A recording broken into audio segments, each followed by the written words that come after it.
नेपाल में राजशाही को दोबारा लाने की मांग तेजी के साथ की जा रही है। इसके लिए प्रदर्शन किया जा रहा है।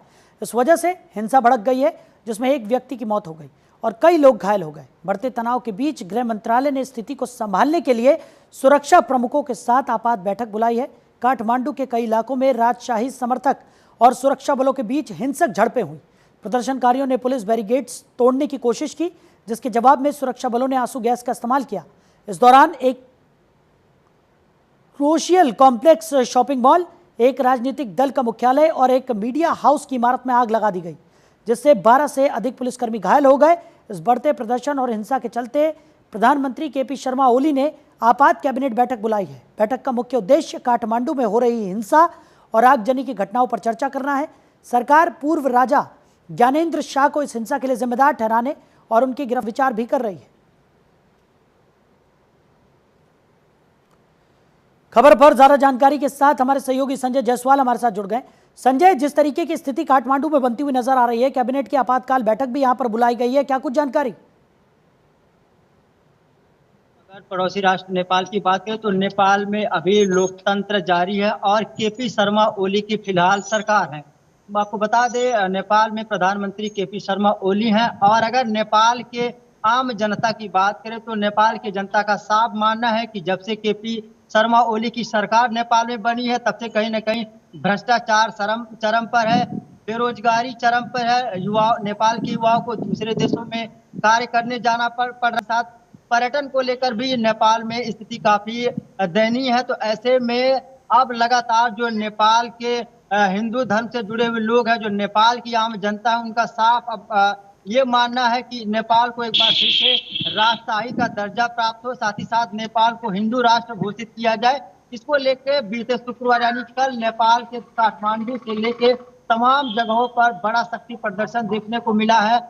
लोग सड़कों पर उतर गए हैं और लोगों ने जमकर नारेबाजी वर्तमान सरकार के खिलाफ की है। साथ ही साथ अपने प्रदर्शन के माध्यम से एक बार फिर से नेपाल को हिंदू राष्ट्र बनाने की बात कही गई है। साथ ही साथ जो राजशाही जो 2008 से पहले थी, उस राजशाही को एक बार फिर से बहाल करने की बात कही गई है।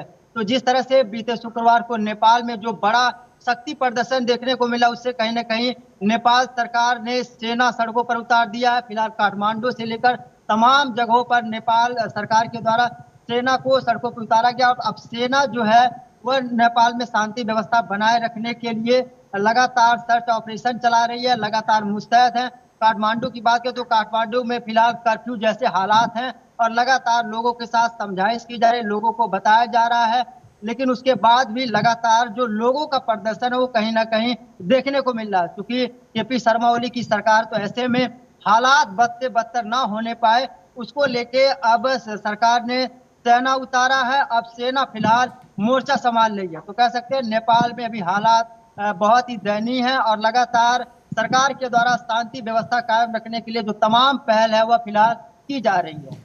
बिल्कुल, और जिस तरीके से संजय लगातार कहा जा रहा है, हम अपने दर्शकों को सीधी तस्वीरें भी दिखा रहे हैं कि किस तरीके के हालात वहां पर इस वक्त हैं, किस तरीके से आगजनी की गई है। कई बिल्डिंगों को यहां पर आग के हवाले कर दिया गया है, कई पुलिसकर्मी भी यहां पर घायल हुए हैं। लेकिन वहीं बात की जा रही है कि राजा ज्ञानेंद्र शाह की भी गिरफ्तारी यहाँ पर किसी भी वक्त हो सकती है, क्योंकि इस पर लगातार विचार किया जा रहा है। और नेपाल में जो पूर्व राजा हैं ज्ञानेंद्र शाह, उन्हीं पर अब तलवार लटकती हुई दिखाई दे रही है, क्योंकि इस हिंसा के पीछे की वजह सरकार उन्हीं को मान रही है।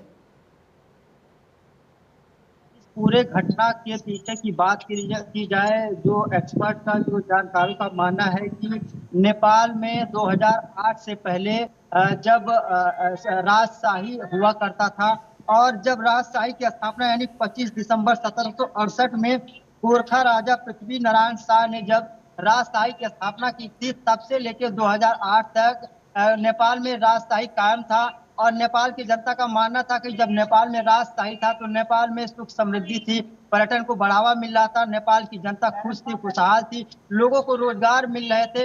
लेकिन जैसे 2008 के बाद से नेपाल में लोकतंत्र की स्थापना हुई, केपी शर्मा ओली सहित प्रचंड यानी तमाम जो सरकारें बनी, उन्होंने कहीं ना कहीं जनता के साथ लूटपाट करने का प्रयास किया। ठीक है संजय, चलिए हमारे साथ जुड़ने के लिए, इन तमाम जानकारियों के लिए आपका बहुत शुक्रिया।